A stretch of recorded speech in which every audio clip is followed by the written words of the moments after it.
On pourrait croire que l'ère des chevaux de trait est révolue, mais en fait pas du tout. Au cœur de la Bretagne, une force tranquille connaît un retour en grâce assez spectaculaire.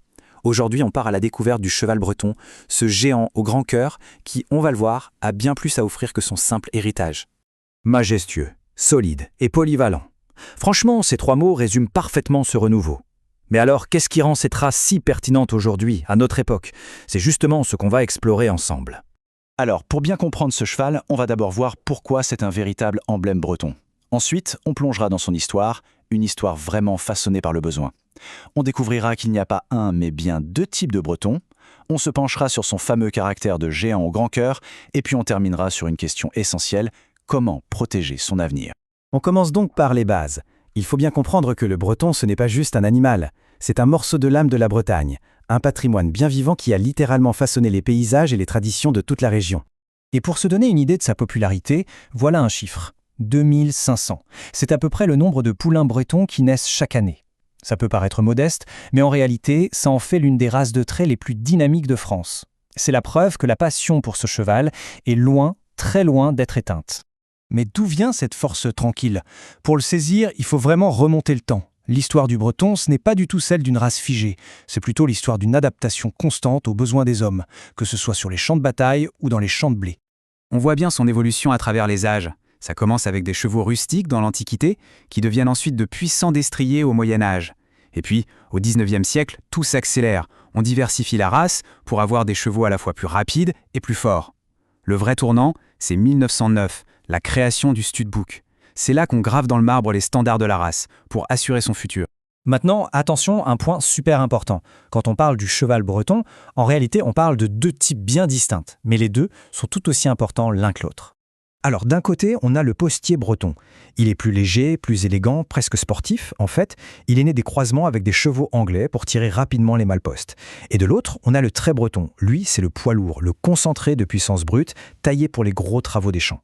Deux visages d'une même race pour des missions bien différentes.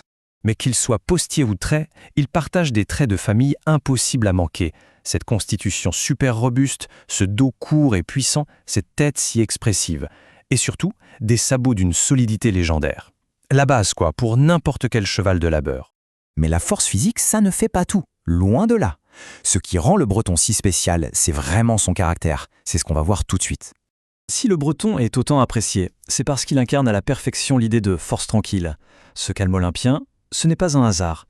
Il a été sélectionné, patiemment, par les éleveurs au fil des siècles. Et c'est ce qui le rend si fiable, un véritable roc sur lequel on peut compter. En fait, sa polyvalence s'explique par une combinaison de qualités assez rares.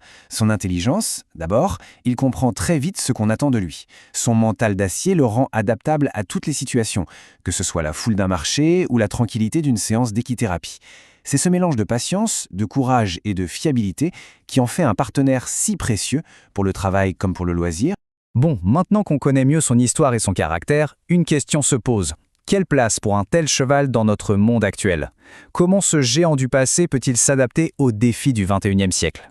Eh bien, loin d'être une pièce de musée, le breton s'est complètement réinventé. On le retrouve aujourd'hui dans l'agriculture bio, le tourisme équestre, l'entretien écologique des parcs en ville et même dans le domaine thérapeutique. Chaque jour, il prouve qu'il est une vraie solution d'avenir. Parlons un peu concret, parlons argent.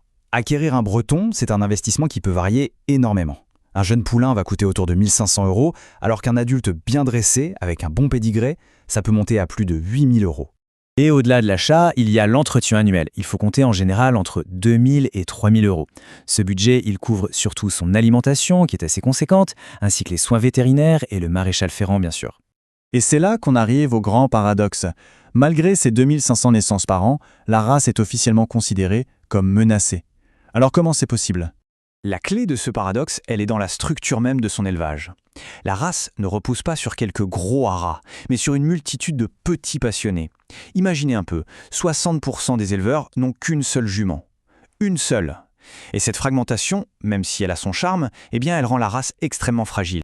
Et ce combat pour la survie, il ne concerne pas que le cheval. En fait, il fait partie d'un ensemble beaucoup plus vaste de races du patrimoine breton qui sont en danger. On pense à la vache bretonne pie-noire ou au porc blanc de l'Ouest. En gros, préserver le cheval breton, c'est préserver tout un pan de la biodiversité domestique de la région. Tout ça nous amène à une question de fond. Le cheval breton, c'est bien plus qu'un simple animal. C'est un héritage vivant, porteur de l'histoire, des savoir-faire de toute une région. Le protéger, c'est finalement se demander quelle valeur on accorde à notre mémoire collective. Et ça, c'est une question qui, on le voit bien, dépasse largement le simple monde du cheval.